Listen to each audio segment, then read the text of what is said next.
할렐루야, 주님을 찬양합니다. 오늘 주시는 말씀 구약성경 이사야 29장 9절로 16절 말씀입니다. 자, 오늘 이 말씀 속에서는 이스라엘 백성들과 그 지도자들에 대한 무지와 불신에 대한 하나님의 경고의 메시지가 주어져 있고요. 특별히 종교적인 신앙생활을 하고 있는 이 종교적인 신앙생활에 대한 하나님의 엄중한 말씀이 기록되어 있습니다.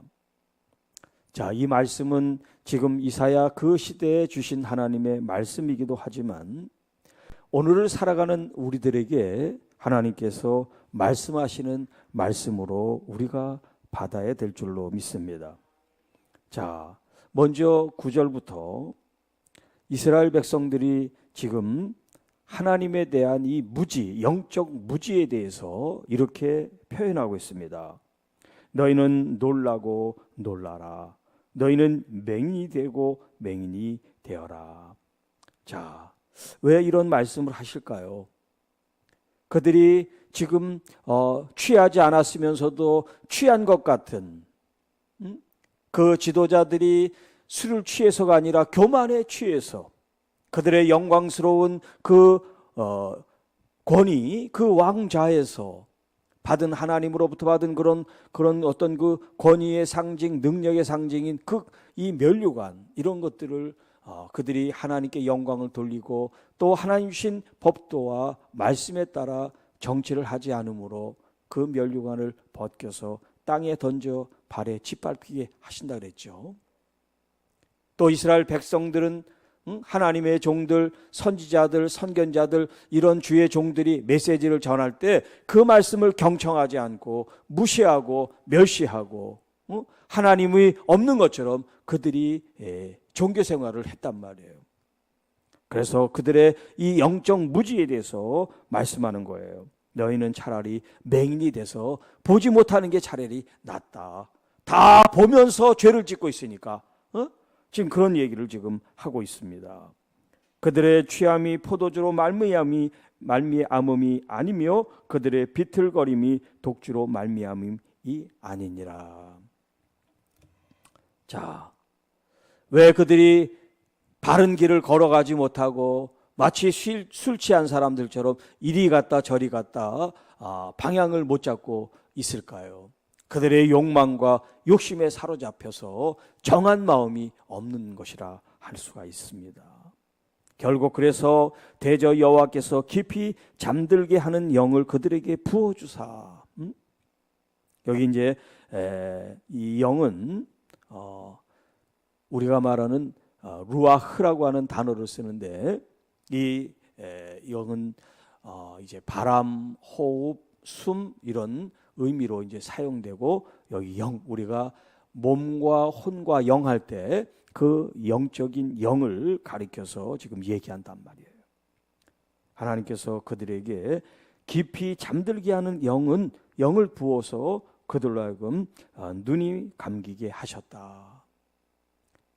자, 이 말이 무슨 말이냐면 뒤에 이제 선지자들과 또 지도자격인 선견자를 덮으셨다 이런 표현이 쓰는데 자, 여기 이제 선지자는 그들의 눈이라는 표현이 있고요. 여기 지도자라는 것은 머리라는 의미인데 선견자는 그들의 머리 역할을 하고 선지자들은 그들의 눈의 역할을 했는데 하나님께서 이 백성들이 하나님의 종을 제대로 섬기고 그 말씀을 청종하지 않기 때문에 영적 무지, 영적 이 시력 장애를 가져서 그들을 더 이상 봐도 그 실체를 알지 못하고 그 본뜻을 알지 못하게 만드셨고 이 선견자 지도자들 또 머리로서 그들이 이야기하는 것들을 그들이 알아듣지 못하게 하셨다 이런 표현을 쓰고 있어요. 그러니까 하나님께서 지금 이들에게 징계를 내리시는 거죠. 더 이상 그들이 봐도 볼 수 없고 들어도 깨닫지 못하게 지금 하신다는 말씀이에요. 그러므로 모든 계시라고 것은 하나님이 드러낸 하나님의 말씀 진리죠. 너희에게는 봉한 책의 말처럼 되었으니. 왜냐하면 그들이 하나님의 말씀을 거부하고 거절하고 받아들이지 않으니까 하나님께서 주신 그 진리의 말씀들, 계시의 말씀들이 책으로 사람들이 읽히고 그것을 읽고 따르도록 만들었는데 하나님이 봉을 하셨단 말이에요. 봉인해서 펼쳐보지 못하게. 계시록에도 봉인된 이야기가 나오죠. 그래서 인을 뗄 때마다 이제 그 내용이 재앙으로 이제 펼쳐지는 이야기가 등장하죠. 자, 여러분, 책이 읽으라고 있는 거지 봉해져서 읽지 못하면 그 책이 아무 의미가 없잖아요.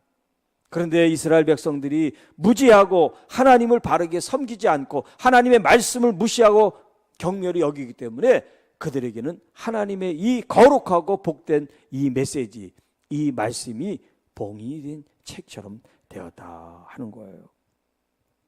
자, 그래서 그들이 글을 아는 유식한 사람들에게 이 책을 가져가서 좀 읽어주시오라고 얘기하면 그 사람들은 이 책이 봉해져서 나는 읽을 수가 없습니다, 이렇게 얘기한단 말이에요. 또 글을 모르는 사람들에게 또 청하여 읽어달라 그러면 그 글을 모르는 사람이 어떻게 읽겠어요? 나는 글을 모르는 사람인데 내가 어떻게 읽겠습니까? 이렇게 된다는 거예요. 그러니까 기회를 잃어버리면, 하나님이 주신 은혜의 때를 놓쳐버리면 그 뒤에 그들이 요구하고 청원을 해도 소용이 없게 된다는 거예요.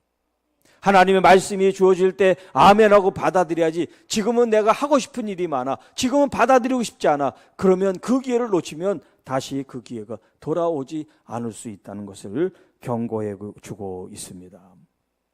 자, 이제 9절부터 12절까지는 영적 무지에 대해서 하나님의 말씀을 배척한 그 대가를 지금 얘기를 하셨다면 13절 이하부터는 형식적인 종교성에 대한 고발을 하고 계세요. 13절, 주께서 이르시되 이 백성이 입으로는 나를 가까이 하며 입술로는 나를 공경하나. 자, 뭐 이 내용이 뭐 어려운 거 하나도 없죠. 하나님께 가까이 하는데 입술로 가까이 한다는 거예요. 입술로. 또 예배드리러 하나님 앞에 가까이는 나온단 말이에요. 그런데 정작 그들의 마음은 내게서 멀리 떠났고 그들은 나를 경외하지 않는다, 이런 표현을 쓰고 있습니다. 자, 이 본문이 예수님께서 바리새인과 서기관에 대한 경고의 말씀을 하실 때 이 오늘 본문을 인용하세요. 그게 마태복음 15장에 나옵니다. 15장에. 그때 바리새인과 서기관들이 예루살렘으로부터 예수께 나와 이르되 당신의 제자들이 어찌하여 장로들의 전통을 범하나이까. 지금 예수님께 예수님의 제자들이 잘못한다고 지금 추궁을 하는 장면이에요. 뭐라고 그럽니까? 자, 떡을 먹을 때 손을 씻지 아니하더이다. 모두가 다 정결법에 의해서 음식을 먹을 때는 손을 다 닦고 먹는데 당신 제자들은 왜 그 법을 지키지 않습니까? 이런 얘기를 지금 했어요. 그랬더니 예수님이 여기에 대해서 하신 말씀이 오늘 이 본문의 말씀을 가지고 얘기하셔요. 외식하는 자들아, 이사야가 너희에게 관하여 잘 예언하였도다. 일렀으되 이 백성이 입술로는 나를 공경하되 마음은 내게서 멀도다. 사람의 계명으로 교훈을 삼아 가르치니 나를 헛되이 경배하는도다. 자, 그들이 장로들 사람들의 어떤 그런 관습이나 전통은 잘 지켜요. 손을 닦는 것이 예의다. 그런데 정작 그 장로들이나 사회 전통 관습보다 더 위대하고 놀라우신 하나님의 말씀은 지키지 않는단 말이에요. 뭐라고 지키지 않느냐? 자기들이 부모를 잘 공경해야 되는 것 성경에 나와 있지만 이건 하나님께 드려졌다, 그러고서 부모를 섬기지 않는다고 하는 겁니다. 그걸 예수님이 같이 말씀을 하셨어요. 그러니까 여러분, 우리가 신앙생활을 잘한다, 열심히 한다 하는 그 우리의 생각과 기준과 하나님이 그 우리의 이 신앙적인 모습을 받으시는 것 갖고는 같을까요? 다를까요? 그렇죠. 우리가 신앙생활 하면서도 내 중심인 기준으로 하면 우리가 착각하기 쉬워요. 하나님의 기준으로 생각을 해야죠. 예를 들어서 교회는 나왔어요. 어떤 사람은 교회를 안 나왔어. 보편 객관적으로 생각하면 교회 나온 사람이 신앙생활 잘하는 것 같잖아. 저 사람은 교회도 지금 안 나오는데. 그런데 하나님의 관점에서는 다를 수 있단 말이에요. 그러니까 우리가 함부로 사람들을 판단해서는 안 돼요. 내가 이렇게 새벽도 수요일도 주일도 이렇게 열심히 드리는 건 다른 사람과 비교해서 나 이렇게 하나님께 점수를 많이 땄어, 이걸 위해서 하는 게 아니잖아요. 이건 누가 하라 그래서 쓰는 게 아니라 내가 기쁘고 감사하고 좋아서 하는 거죠. 그걸 하나님이 기쁘게 여기시는 거죠. 그런데 지금 이 이스라엘 사람들은 어떻게 하냐면 사람들이 보기 때문에 더 화려하게 제사를 드리고 더 멋있게 제사를 드리고, 그러기 때문에 이 의식에 뭐가 들어가느냐, 사람들의 의상이나 치장하는 장신구나 이런 어떤 그 의식 속에 어떤 예절 드리는 그 순서 절차, 이런 게 복잡하게 포함되어 있는 거예요. 하나님께서는 우리한테 이렇게 절차가 복잡하라고 말씀하신 적이 없어요. 우리들이 만든 거예요. 사람들이. 특히 이 천주교는 의식이 중요하단 말이에요. 의식. 그 하나님이 의식을 만들려고 그런 게 아니에요. 사람들이 만든 거예요. 그런데 말씀보다 그 의식을 더 중요하게 생각하는 그런 사람들이란 말이에요. 그러니까 우리가 항상 본질을 놓치면 안 돼요. 내가 지금 무엇을 믿고 지금 무엇을 위해서 이 종교적인 행위를 하고 있나? 왜 새벽에 내가 지금 주님 앞에 나가고 있지? 왜 수요예배를 드리고 있지? 나는 왜 인터넷에서 하나님을 예배하고 있지? 그것을 여러분 끊임없이 자신에게 물어봐야 돼요. 나는 지금 어떤 마음과 중심을 갖고 주님을 예배하고 있나? 코로나? 우리는 이 코로나를 핑계를 댑니다. 코로나 때문에 교회를 못 갑니다. 아니면 신앙이 떨어졌습니다. 뭐 이런 핑계를 대요. 이거는 하나님 앞에 아무런 핑계거리가 되지 않습니다. 하나님께서는 교회 예배 처소에 나왔든 예배 처소에 나오지 않든 상관없습니다. 정말 그 마음이 더 뜨겁게 주님을 향해 있느냐, 그걸 보기를 원하고, 주님을 경외하는 마음이 있느냐, 주님을 철저히 존중하며 주님 중심으로 살아가고 있느냐, 그걸 보시는 거지. 무슨 뭐 지진이 일어났어요, 아니면 무슨 지금 누가 아파요, 이런 것으로 내 믿음이 주님 앞에 가는데 장애가 될 수 없다. 오히려 더 주님께 가까이 가는 통로가 되고 조건이 되는 거죠. 그러니까 마음이에요, 마음. 그래도 그들은 입으로는, 몸으로는 제사를 드리고 하나님을 찬양하는지는 모르지만 마음은 주님께 떠나 있었다. 그러니까 진정으로 하나님을 위하는 마음이 없는 거죠. 여러분, 교회 안에 형식적인 이런 바리새인 서기관들만 가득하면 그 교회가 어떻게 되겠어요? 종교 집단이 되겠죠. 그러나 적은 무리가 모이더라도 한 사람 한 사람이 정말 신실하게 바리새인처럼 기도하는 사람이 아니라 세리처럼 가슴을 치면서 나는 죄인입니다, 나를 불쌍히 여겨주세요 하는 그런 소박하고 순전하고 정말 회개가 뭔지 아는 그런 사람들이 모여 있다면 하나님께서 그곳을 부흥시키며 하나님의 나라가 임하게 하실 줄 믿습니다. 부러워할 거 없어요. 여러분의 마음이 우리 주님께 충만하게 가 있으면 돼요. 사람이 많지 않으면 어때요? 여러분이 예배자고, 여러분이 한 사람이 천을 감당하고 두 사람이 만을 감당할 수 있는 그런 마음이 우리에게 있다면 여러분, 이곳이 천국인 줄로 믿습니다. 한 사람이 기도하고 두 사람이 연합해서 기도하고 세 사람이 기도해 끊어지지 않는 삼겹줄처럼 하나님 우리가 중보할 때 하늘문을 여는 그런 강력한 기도의 용사들이 될 줄로 믿습니다. 여러분, 한 사람 한 사람들이 그런 하나님 나라에 걸어다니는 장군이 되시기를 축복합니다. 우리 김영수 권사님 이렇게 수색에서부터 여기까지 오는 그 시간마다 천군 천사들이 보호하시고 우리 주님이 영광과 존귀를 받으실 줄로 믿습니다. 또 새벽마다 우리 장로님 권사님들 기도하시는 이 기도가 하늘을 울리는 쩌렁쩌렁한 믿음의 기도요, 간구가 돼서 하나님 나라가 이 땅에 현실로 임하는 역사를 끌어당기는 의로운 기도가 되기를 축복합니다. 여러분, 이런 마음으로 기도하고 이런 마음으로 예배하면 심심할 리가 있습니까? 하품이라고 졸릴 수가 있습니까? 응? 기쁘고 감사하고 은혜롭죠. 응? 제가 말씀을 잘 전해서가 아니라 여러분 마음이 이미 은혜로 가득 차. 무슨 말을 해도 은혜가 돼. 그래야지. 목사님 말씀이 정말 은혜가 되는데 강팍하고 냉랭해서 은혜가 안 돼. 이러면 안 되잖아요. 그러니까 이 형식적이고 외식적인 종교적인 이 사람들에 대해서 하나님이 지금 경고의 말씀을 하고 계세요.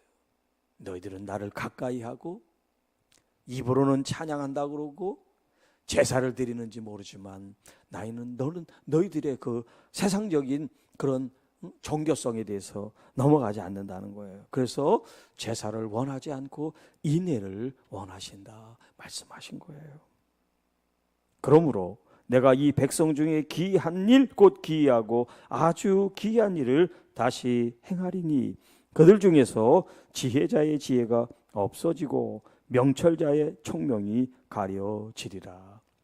자, 이 지금 지혜와 총명이 뭐냐면 이 세상을 살아가는 사람들의 필수 조건이란 말이에요. 지도자들이 더욱 이것이 필요하죠. 백성들을 가르치는데 그들이 경륜이 있어야죠. 지혜가 있어야죠. 또 이해력이나 탁월한 어떤 이런 총명이 있어야 되는데 하나님이 그것들을 무지하게 만들겠다는 거예요. 그러니까 세상의 것들을 가지고 살아간 사람들을 하나님이 그것을 쳐서 더 이상 지혜롭지 못하게, 총명하지 못하게 어둡게 가리겠다. 너희들이 한번 해봐라. 응? 소경처럼 앞을 보지 못하는, 그리고 지식과 권세를 의지했던 사람들이 그 가지고 있던 것들이 다 없어지게 될 때 어떻게 되는지를 보겠다라는 거죠. 그래서 15, 16절 그들은 또 어떤 잘못 죄를 범하고 있느냐. 자기의 계획을 여호와께 깊이 숨기려 하는 자들은 화 있을진저 그들의 일을 어두운 데서 행하며 이르기를 누가 우리를 보랴. 누가 우리를 보랴. 누가 우리를 알랴. 이 사람들의 이 잘못과 허물과 죄가 뭐냐면 하나님이 계심에도 하나님이 누군지를 모르고 하나님을 무시하고 하나님을 경시함으로 말미암아 그들이 이 악의 일을 도모하는데, 이제 이 당시 이 왕이 이집트와 동맹을 맺어서 이런 어떤 위기를 극복하려고 하는 일들이 암암리에 있었는데 이사야 선지자가 그것들을 계속 경고합니다. 하나님을 의지해야지 세상 나라를 의지하지 말아라. 그런데 그들은 이사야의 말을 무시하고 그들이 계획하고 준비한 그 일들을 실행하려고 한단 말이에요. 그래서 이런 일들을 어두운 데서 사람들한테 드러내지 않고 하는 이 일들을 하면서 누가 우리를 보랴, 누가 우리를 아랴, 이렇게 생각한다는 거예요. 너희의 패역함이 심하도다. 그 하나님께 도전하고 하나님께 멸망받을 그 모습들이 얼마나 심한가. 토기장이를 어찌 진흙같이 여기겠느냐.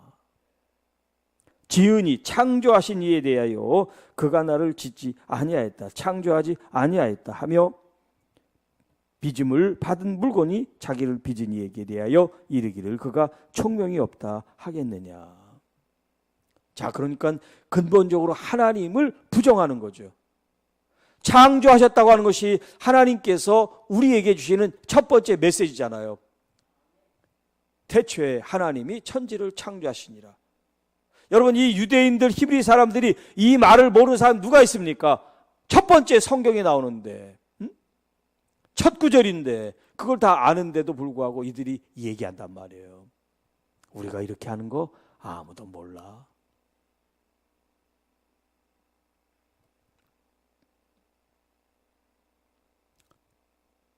이렇게 나를 창조하신 하나님을 멸시하고 무시하고 경멸하고 부정하는 이 이스라엘 백성들에 대해서 하나님이 어찌 그냥 놔두실 수가 있냐 이 말이죠. 자, 오늘 이 짧은 본문이지만 이 본문 속에 우리에게 엄청난 도전을 지금 주고 있습니다. 여러분, 이 말씀을 우리가 잘 이해하고 소화하고 이 말씀대로만 우리 교회가 바뀌어진다면 정말 종교개혁이 필요가 없을 정도예요. 너무나 중요한 말씀들이 오늘 이 본문 속에 있습니다. 먼저는 목회자인 저 자신과 또 우리 당회원들과 우리 모든 성도 여러분들이 이 말씀에 정말 마음으로 가까이 가고 마음으로 주님을 섬기는 게 무엇인지를 근본적으로 다시 한번 나 스스로에게 질문하는 그런 시간이 됐으면 좋겠어. 왜냐하면 우리가 같은 일을 계속 반복하다 보면 마음 없이도 그 일을 수행할 때가 있단 말이에요. 그냥 자동적으로 그 일이 되잖아요. 시간 되면 교회 가야지 이렇게 생각을 하고 올 수도 있고, 여러 가지 우리들이 이런 습관에 젖어서 본질을 잃어버릴 때가 있단 말이에요. 나는 과연 바리새인과 서기관처럼 외식하고 형식적인 종교적인 그런 모습은 내 속에 없었나? 예배 드릴 때, 찬양할 때, 기도할 때, 헌금 드릴 때, 봉사할 때, 선교할 때, 구제할 때, 또 말씀을 대하고 말씀을 묵상하고 그 말씀을 쓰고 그 말씀을 내가 내 것으로 삼을 때 나는 혹시 마음 없이 그냥 행위로 하지는 않았나? 굉장히 중요한 질문이죠.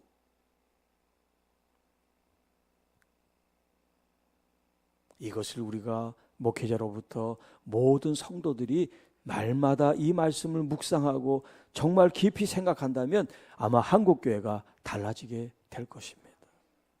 하나님을 어떻게 섬겨야 되는지, 하나님을 물질로 섬기는 게 아니에요. 헌금을 많이 한다고 하나님 기쁘시죠? 받으세요. 우리가 찬양 이렇게 열심히 잘하고 있어요. 받으세요. 기쁘시죠? 아니요. 하나님을 그런 걸로 기쁘신 게 아니라 우리가 정말 하나님을 공경하고 사랑하고 경외하는 그 마음으로 기쁘시단 말이에요. 그게 믿음이죠. 믿음 없이는 하나님을 기쁘시게 못한다 그랬잖아요.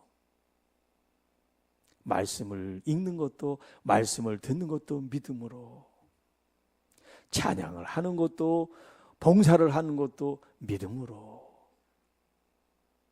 그런데 때때로 믿음으로 하지 않아서 사람들이 불편하고 어려움을 겪잖아요.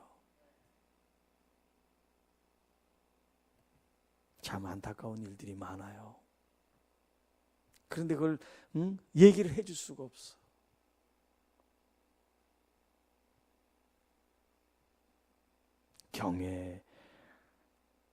경외하는 마음, 하나님을 정말 존중히 여기고 경외하는 마음. 누가 누구보다 높은 거 없어요. 세상에도 그렇고 교회에서도 그렇고. 그런데 자기가 누구보다 높다고 생각해. 그래서 함부로 지적하고 명령조로 얘기할 때가 있단 말이에요. 우리 위에는 하나님 한 분밖에 안 계세요. 그리고 모두가 다 내가 섬겨야 될 사랑하는 대상들이에요. 그리고 우리는 하나님이 보이지 않는다고 생각을 해서 사람들이 안 보는데 하나님도 안 보리라 생각을 하잖아요. 그러고서 우리가 생각하고 행동하고 욕망과 욕심에 이끌려 사는 때가 얼마나 많이 있습니까? 누가 우리를 보랴?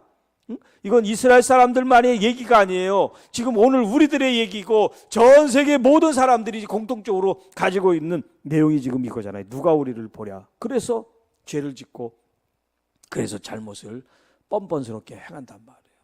아무도 보지 못하고 알지 못하면 그건 범죄가 아니야. 네, 완전 범죄. 그러나 하나님께는 숨겨져 있을 수 있는 죄가 없다. 하나님께 모든 것이 드러나기 때문에 우리가 진심으로 회개하고 온전히 하나님께 나아가는 것이 얼마나 중요한가. 그래서 애통하는 자는 복이 있고 그들이 위로를 받는다는 얘기가 너무 중요한 말씀이에요. 애통하는 거 그냥 슬퍼하는 게 아니라 나의 현실, 또 나의 어떤 정체성, 내 자신이 하나님 안에서 누군가, 그것을 내가 더 알고 싶은 그 마음이 나를 애통의 자리에 이르게 하는 거예요. 그냥 나 죄인입니다, 용서해 주세요, 그리고 눈물 뿌리고 그냥 회개합니다, 이게 아니에요. 그게 아니라 나를 더 하나님의 그 선하심과 그 밝으심과 그 온유하심과 그 겸손하심에 비추면 내 더럽고 추하고 오만하고 교만한 내 모습이 드러나게 돼요. 누가 가르쳐줘서가 아니에요. 스스로 그걸 알게 돼. 그렇기 때문에 그것 가지고 하나님 앞에 이 애통의 자리에서 신음하며 주님 앞에 더 가까이 갈 수 있기 위해서 이런 기도가 드려야지고 이런 마음으로 주님께 나가려고 하는 그런 삶이 우리에게 주어지게 된다는 거죠.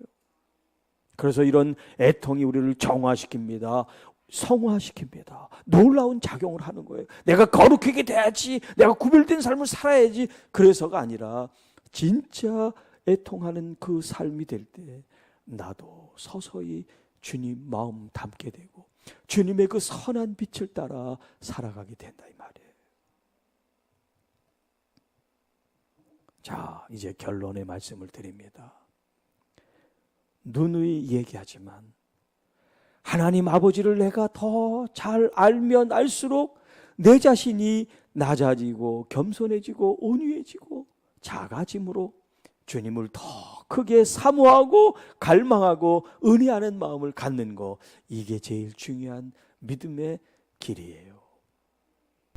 높아지려고, 위에 서려고 그런 것은 아직 신앙이 여물지 않은 거예요. 나는 작아지고 주님이 더 크게 영화스럽게 나타나는 그 삶이야말로 진짜 믿음의 길인 거예요. 신앙생활을 오래 했습니다. 또 정말 하나님과 함께 역사를 이뤘습니다. 그럼에도 불구하고 나 자신은 아주 작은 돌멩이에 지나지 않는 그 삶을 정말 주님 앞에 간직하고 있는 거. 그리고 주님이 하신 그 모든 일들을 다 주님께 감사와 영광과 찬양과 기쁨으로 올려드리는 그 성숙하고 온전한 그 영적 그런 태도와 삶의 자세가 우리를 영적 거인이 되게 하는 거죠. 영적 거인이 되는 어떤 프로그램이나 프로세스나 그런 과정이 있어서가 아니고 말씀 앞에 우리가 깊이 반성하고 회개하고 나 자신을 성찰하게 되면 될수록 우리는 주님의 그 말씀의 본질에 더 가까이 다가가고 하나님을 진심으로 사랑하고 경외하는 믿음의 성도들이 되겠다라고 하는 거예요. 사랑하는 성도 여러분, 여러분의 삶 속에 주님을 인정해 드리고 또 하나님이 하나님 되시도록 여러분이 마음으로 충분히 주님을 영화롭게 영광을 돌리는 삶이 될 때 하나님이 기쁘시게 여러분의 삶을 이끌어 주실 줄 믿습니다. 주님이 여호와 라파, 주님은 치료하십니다. 여호와 삼마, 주님은 어디나 계십니다. 이렇게 입으로는 하는데 실제로 걱정, 태산이 우리 앞에 있을 때 아무것도 못한다고 할 때 그게 바로 입술로만 하나님을 찾는 거잖아요. 진짜 하나님을 믿으면 모든 질병, 어떤 환난, 어떤 역경, 어떤 지진일지라도 하나님이 우리를 구원해내시고 건지시고 인도해 주실 것에 대한 믿음으로 여러분의 마음을 주님께 올리시기를 바랍니다. 주님 모든 것을 이기신 것처럼 여러분의 믿음이 여러분의 삶을 이겼다는 것을 증명해 보이시기를 주님의 이름으로 축복합니다. 기도하겠습니다.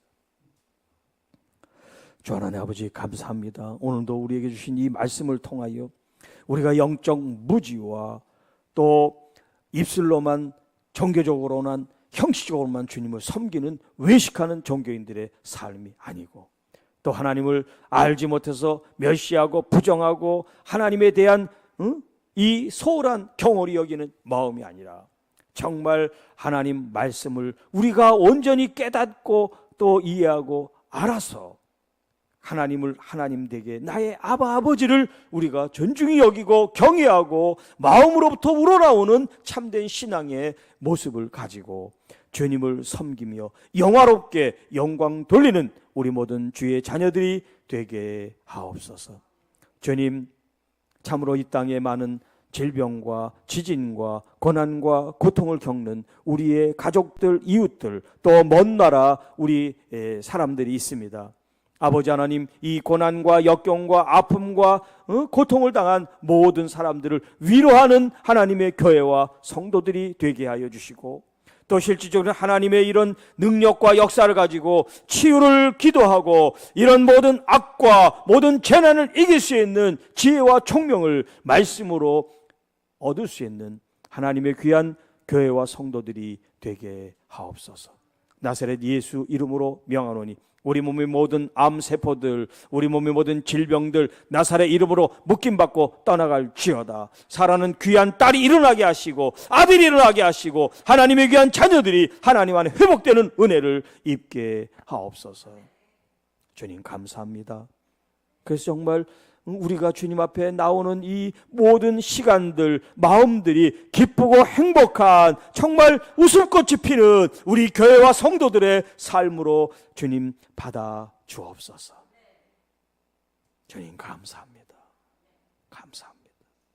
이 모든 말씀 우리를 구원해 주신 우리 구주 예수님의 이름으로 감사하며 축복하며 기도하옵나이다. 아멘.